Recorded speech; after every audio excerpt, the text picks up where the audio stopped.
Bienvenidos a su programa La Fe Sencilla de la Gente. Soy el Padre Arturo Cornejo y me da muchísimo gusto saludarlos aquí desde María Visión hasta sus hogares, donde me hacen el gran favor de ver esta bendita señal. Vamos a compartir con ustedes hoy el programa número 2 sobre el sacramento de la penitencia. Bienvenidos. Antes de comenzar este programa, quiero platicar con ustedes que me es muy grato presentarles a ustedes el libro que después de la Biblia es uno de los libros más importantes que tiene la Iglesia Católica. El Catecismo de la Iglesia Católica.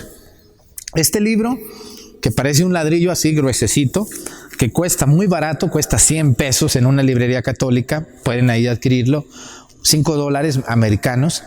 Este libro contiene el resumen de todo lo que la doctrina católica es, de todo lo que la Iglesia Católica cree.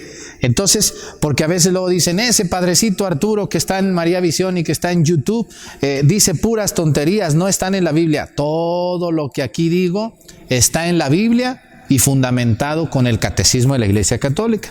Nomás hay que poner atención porque a veces la gente nomás ve este programa 1 minuto, 2 minutos y como no escucha ninguna cita de la Biblia, se desespera. Tranquilos, la Biblia está incluida en el Catecismo y claro, que la Biblia está por encima del Catecismo, obviamente, pero el Catecismo es un gran instrumento que la Iglesia, el Magisterio nos ha dado para poder entender las verdades de nuestra fe.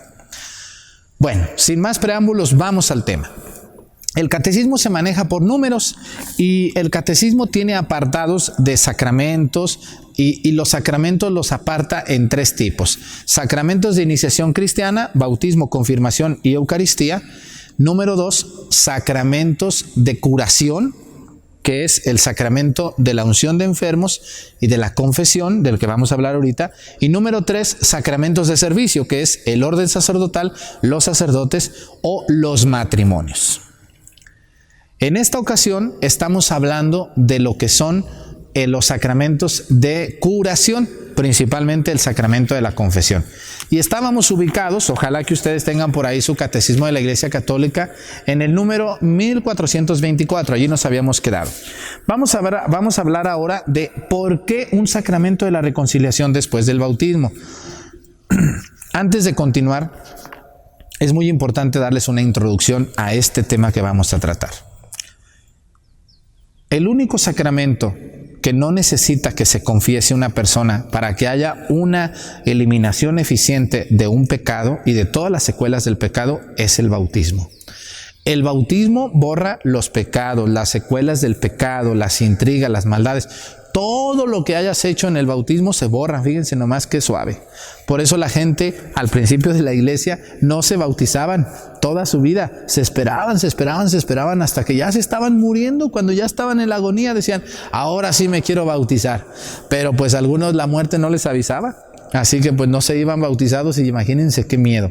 Por eso el bautismo se da desde la infancia, pensando en que una persona también tiene que recibir los otros sacramentos. Hay que recordar que un no bautizado no puede comulgar. Entonces no recibe el mayor de los sacramentos, que es la Eucaristía.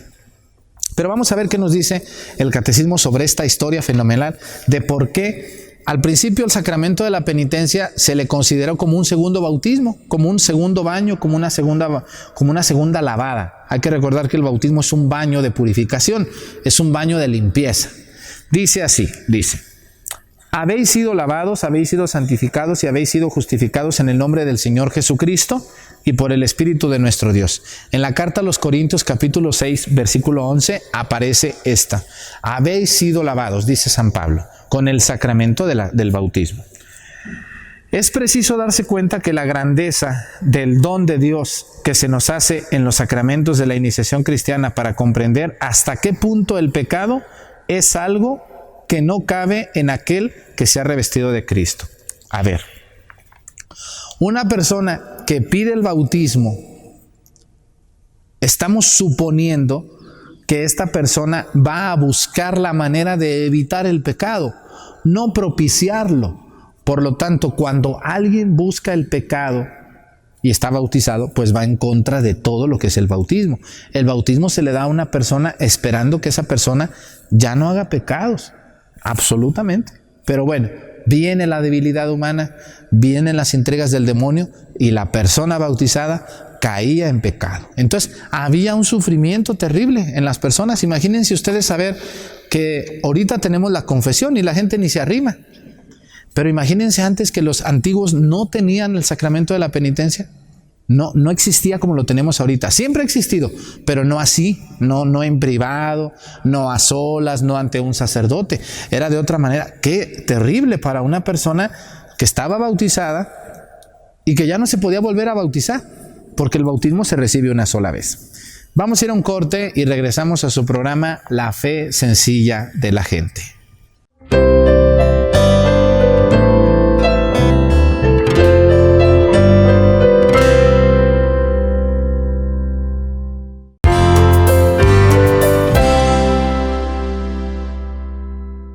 Bienvenidos otra vez a esta segunda parte de su programa La Fe Sencilla de la Gente. Estábamos hablando sobre la necesidad de la confesión después del bautismo.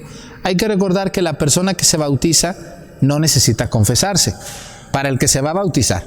Pero una vez bautizado, entonces a veces suceden las debilidades humanas y suscitan el pecado en una persona, y eso hace que esta persona necesite una nueva reconciliación. Y aquí viene por qué la necesidad de un sacramento que exista para el perdón de los pecados. Dice lo siguiente. El apóstol San Juan dice también: si decimos que no tenemos pecado, nos engañamos y la verdad no está en nosotros. Primera de Juan 1:8. Aquí va para los hermanos separados, mis primos hermanos, que ellos dicen que son salvos, que no necesitan confesión, que ellos son santos, que son puros, que Jesucristo ya sufrió por ellos. ¿Han oído ustedes estas interesantísimas pláticas? Sobre todo pláticas de mucho problema y de mucho conflicto entre un católico ignorante y un protestante abusado, porque no es inteligente, es abusado.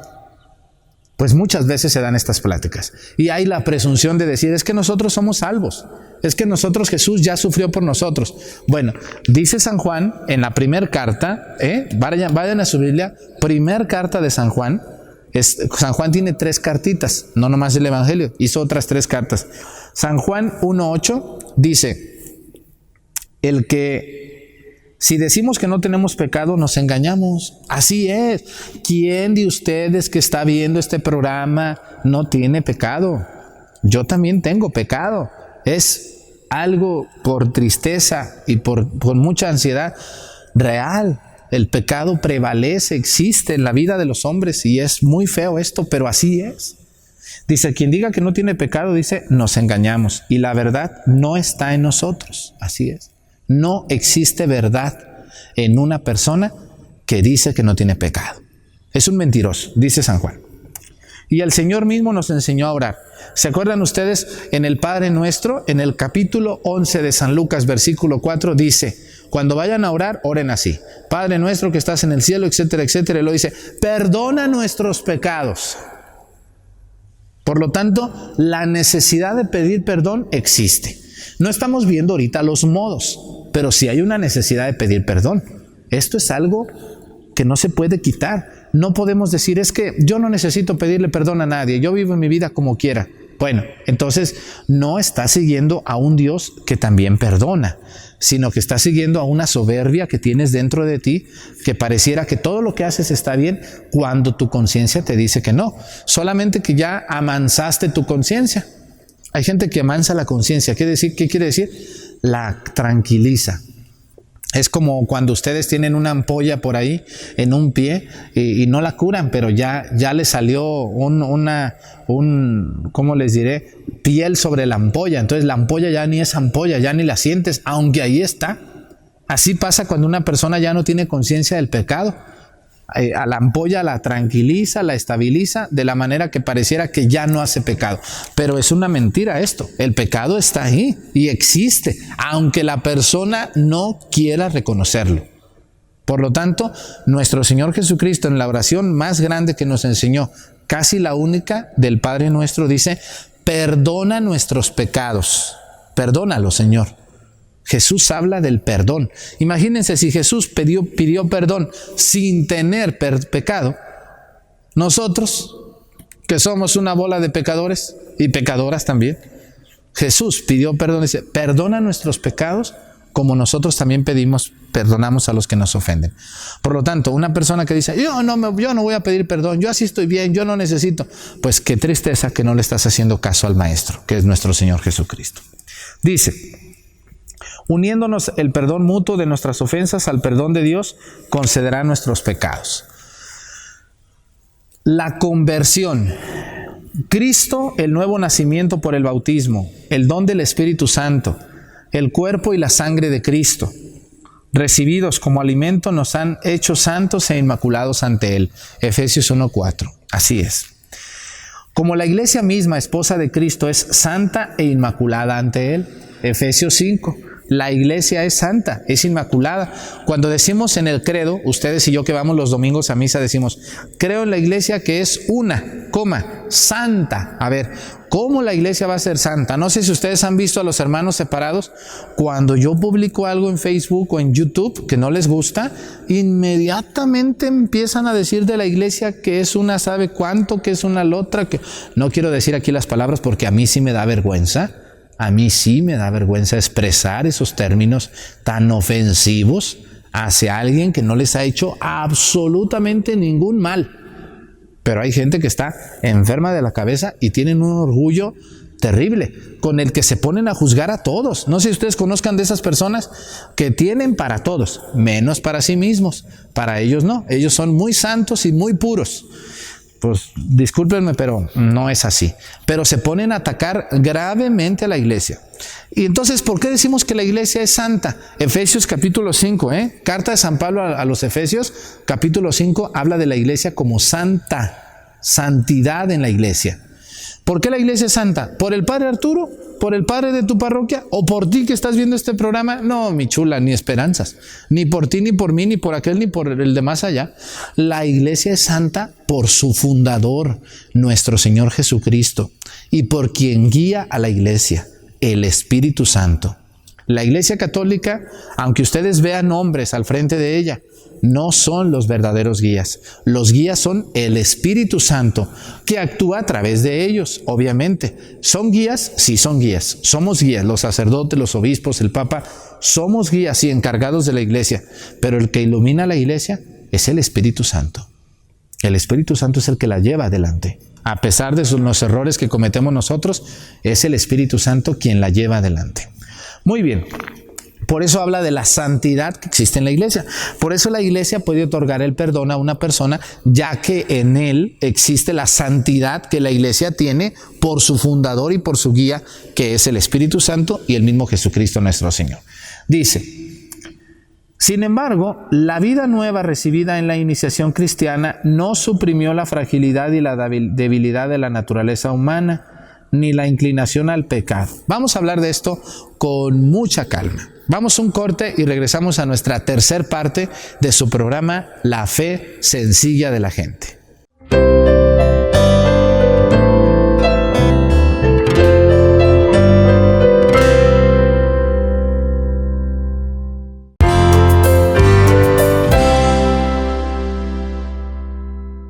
Regresamos a su programa. Les decía que íbamos a hablar en esta parte muy importante de lo que se habló ahorita en el catecismo en el episodio pasado. Dice que la iniciación cristiana no hizo que se eliminara, dice aquí el catecismo en el número 1426, dice, ni la fragilidad la suprimió, ni la debilidad, ni la inclinación al pecado. Son tres cosas que van a definir a otra cosa que ahorita vamos a ver. Fíjense, la fragilidad. ¿Qué es frágil? Pues es frágil todo aquello que se puede romper, ¿no? Algo de vidrio, por ejemplo, es muy frágil, se puede romper, ¿no? Todo lo frágil. Un abuelito muy enfermito, pues es frágil también. Algo hecho, por ejemplo, de papel, también es muy frágil, es un material muy frágil. Cuando decimos fragilidad humana, ¿a qué nos referimos? A nosotros mismos. Nosotros, nuestro cuerpo, nuestra mente, nuestra vida, es frágil. ¿A qué? Al pecado. Ustedes y yo andamos por el mundo. A mí luego hay gente que me dice, uy, padre, qué a gusto, usted ni hace pecados. ¿Eso crees, chamaca? ¿Eso crees? Los sacerdotes somos de carne y hueso, igual que tú que estás viendo este programa. Y estamos expuestos a la fragilidad humana.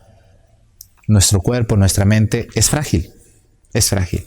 Y donde tú andas, yo también ando. Yo también voy por la calle, yo también voy oyendo pláticas a veces que no me gustan, voy escuchando cosas que no me agradan, y entonces yo digo, santo Dios, pues ¿qué pasó aquí? Y ya cuando menos se acuerda uno, ya pecó uno de oídos, ya pecó uno de mente, ya pecó uno de boca, ya pecó uno de otras cosas. Entonces, la iniciación cristiana, es decir, el que te hayan bautizado, el que hayas hecho tu primera comunión, el que te hayas confirmado, no implica que se borre la fragilidad de la persona. Siguiente término. La debilidad de la naturaleza humana.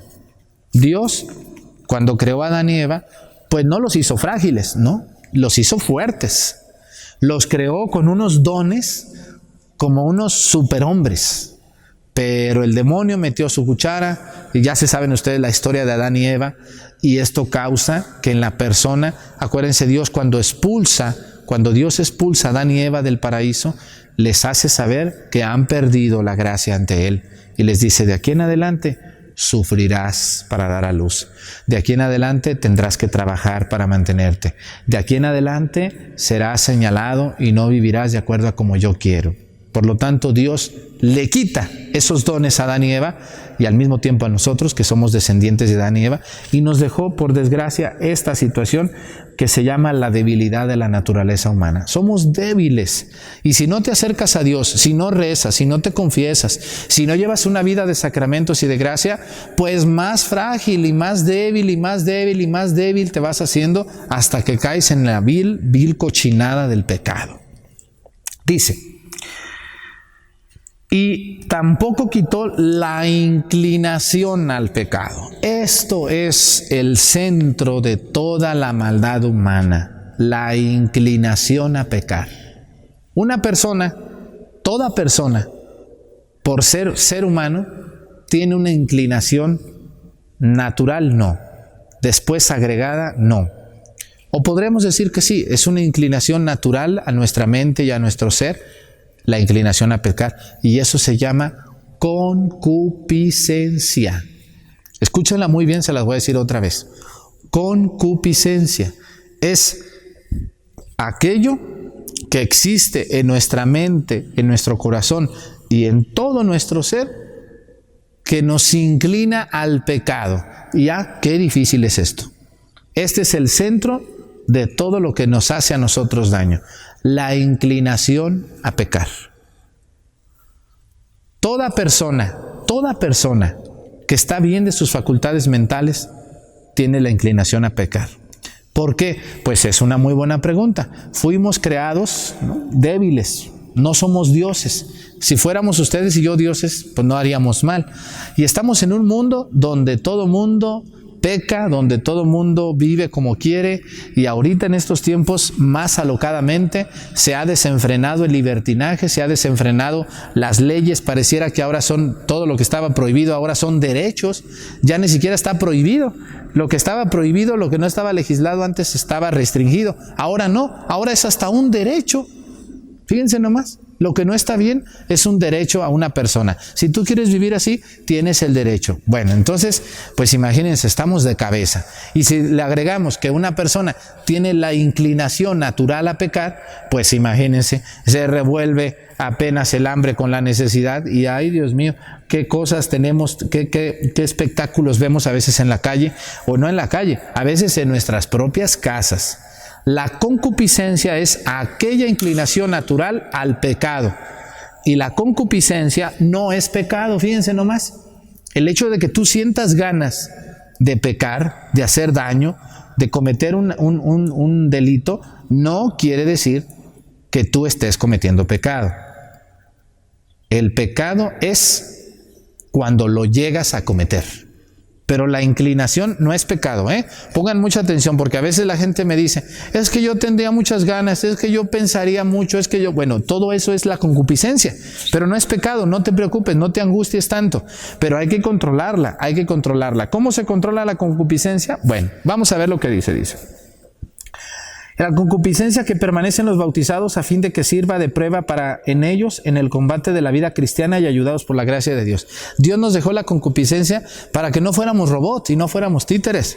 Dios nos va a pedir cuentas de la fortaleza que tuvimos ante la concupiscencia. Los dones del Espíritu Santo son los que nos ayudan para vencer la concupiscencia, la fortaleza, ¿no? Sobre todo la fortaleza, el temor de Dios, la ciencia, el consejo, todos los dones. Entonces, pues Dios no nos hizo robots, nos dejó libres en el mundo, pero nos dejó la concupiscencia y yo como hubiera querido que nos la hubiera quitado para que sería más fácil ganarnos el cielo, pero pues la dejó y la dejó bien metida ahí en nuestra mente y no podemos quitarla así nomás, arrancarla, no, ojalá que con una operación se pudiera quitar la concupiscencia, pero no se puede, dice. Esta lucha es de la conversión con miras a la santidad y la vida a la que el Señor no cesa de llamarnos. Así es, la persona está llamada a vivir con la concupiscencia, pero vencer la inclinación al pecado. Tener inclinación al pecado es algo natural. Lo que no es natural es llegar al pecado. Pues me dio mucho gusto tratar con ustedes este tema llamado la concupiscencia, así le vamos a llamar a este tema. Soy el padre José Arturo López Cornejo, más conocido como padre Arturo Cornejo, y les invito a unos temas que tengo por ahí muy buenos también en YouTube, en Facebook.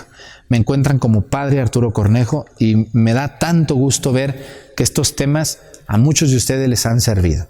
Le agradecemos a María Visión, le agradecemos a Dios, les agradecemos a todos ustedes. Si gustan contactarme a través de un mensaje de WhatsApp o de Facebook o de YouTube, ahí me pueden escribir y con gusto les contesto. Que Dios me bendiga y los bendiga a todos ustedes en el nombre del Padre, del Hijo y del Espíritu Santo. Amén. Muchísimas gracias.